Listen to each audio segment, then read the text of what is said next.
Hi, I'm Kristen with Wildflowers and Fresh Food, and today we're here with Rebecca Washburn. She's a licensed professional counselor, and in her therapy sessions, she integrates a lot of chakra work. And so we were going to work on some foods that would relate to the chakras today. Yes.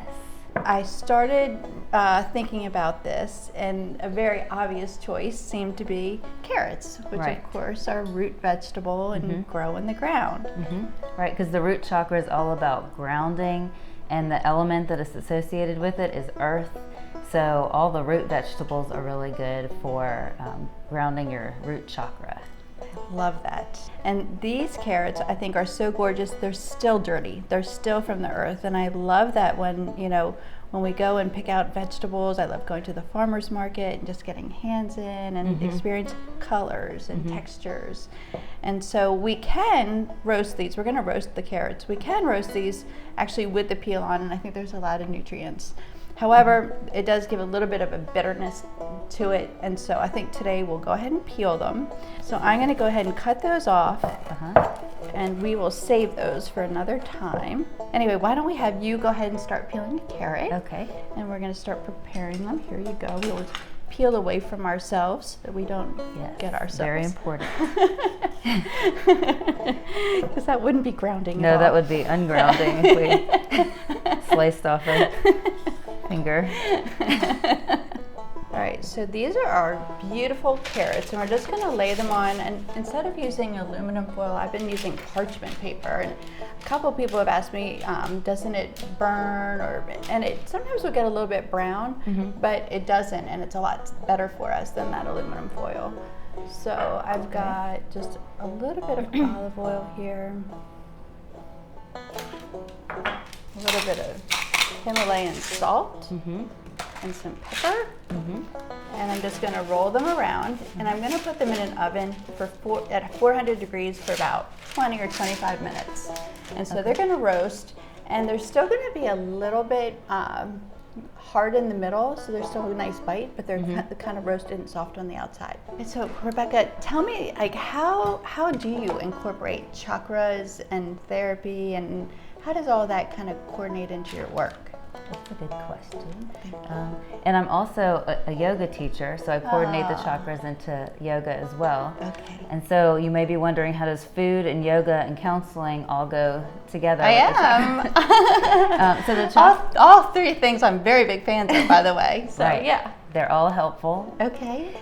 So the chakra system is an energy system, and they're vortexes of energy that are inside in our bodies. You can't see them, it's subtle energy, but it's from the base of the spine going all the way up to the crown of the head. So the one at the base of the spine is called the root chakra.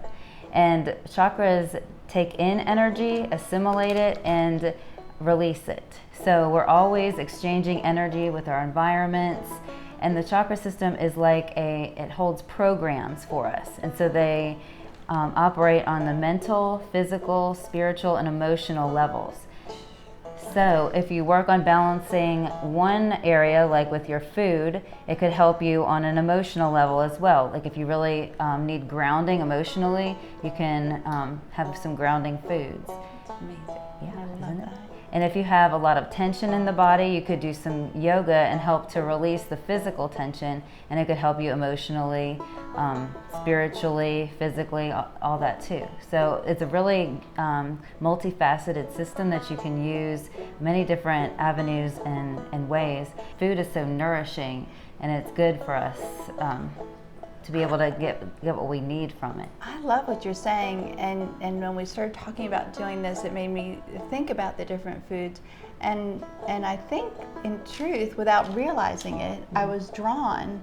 Let's say I'm having a day and I'm working through whatever emotion or whatever it might be. I think I am drawn towards certain foods, and didn't even because our bodies sort of instinctively know what they need, right? And so how cool that we can be paying attention to that as we go forward and being a little more mindful. Okay, so we've got our carrots out of the oven. They've cooled off a little bit. And they smell delicious. They're so pretty. They're a little bit wrinkled up now and just earthy. And so there's a little bit of salt and pepper on them.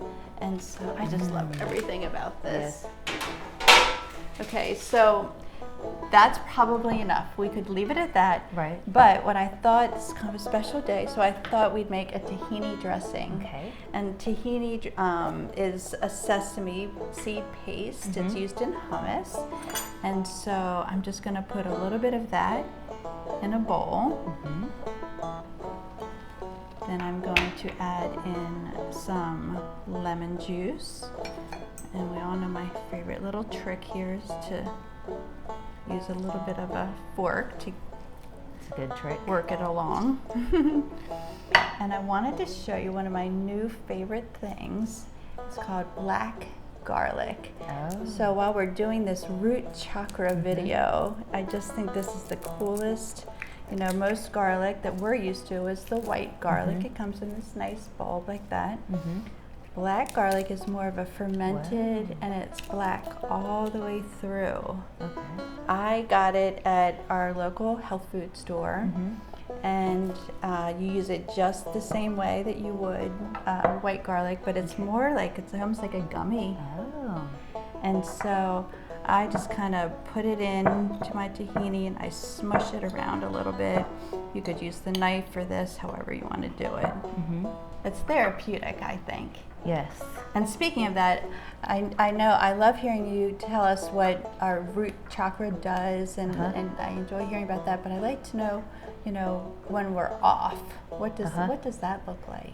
So when the root chakra is off, it could look like not feeling grounded. So maybe up in the head, scattered thoughts a lot of times, and Scattered feeling. yeah, feeling very scattered and not in our bodies. And then when we may jumpy, maybe. yeah, maybe a little jumpy, fearful. So not trusting the ground beneath us is the basis. I like that. basis I know of that feeling. I know Right. that So feeling. I mean, so many of us do now with our Yes. phones and everything, just thinking and up in the mind so much, and not in our bodies. So how do we go back? How do we go back and ground ourselves? And Well- I'm going to add in a little bit of water into this tahini. It's just, it's part of the dressing, and so I'm going to mix in the water. We'd put in lemon juice, garlic, and the tahini. And so you go ahead and tell us how to ground ourselves. Well, the easiest way, my favorite way to quickly ground myself is to feel the bottoms of my feet connected to the earth. And so as soon as we do that, it just connects us into our bodies and our bodies onto the earth. So whatever part of the body is touching the earth, you can do that if you're sitting, your sitting bones. So that's very grounding, and also practices like cooking for yourself is very grounding, because you're touching the natural ingredients and you're preparing nourishment for your body. And you can even do two things at once: feel your feet and cook at the same time, being really present. Going out to the garden, pulling vegetables and weeds. I like that a lot. I like that a lot. That makes a lot of sense to me. That makes me feel grounded just talking about it and thinking about it. Yeah. I love that. Okay. Very natural. So we made this nice little dressing, and because of our black garlic, it gave it more of a darker brown. So, you know, it's going to be whatever color, you know, if you're just using the whiter garlic, it's going to be a little lighter. So we're going to put that tahini sauce right over it. And then I've got some white beans. Just put those on. And I've got some pomegranate seeds, because I think that's so beautiful. Yes. And that just makes me feel grounded. And I'm not sure if there's an explanation for that you could offer me, but it does. It settles me right down to see beautiful food. So this is feta cheese, and in one of my classes where one of the little boys was dairy free, we happened to have goat feta cheese that day. But it's something that we can go ahead and sprinkle on there too. And that's very pretty. And then you can put any herbs on if you want, but I think I like it just like that today. That's our grounded root carrots, and we put on a tahini dressing, and we put on pomegranate seeds and white beans, feta, and a tahini dressing. Beautiful. Thank you. And thank you for joining us today on the root chakra journey, and we're really excited to try out these roasted carrots. I can't wait.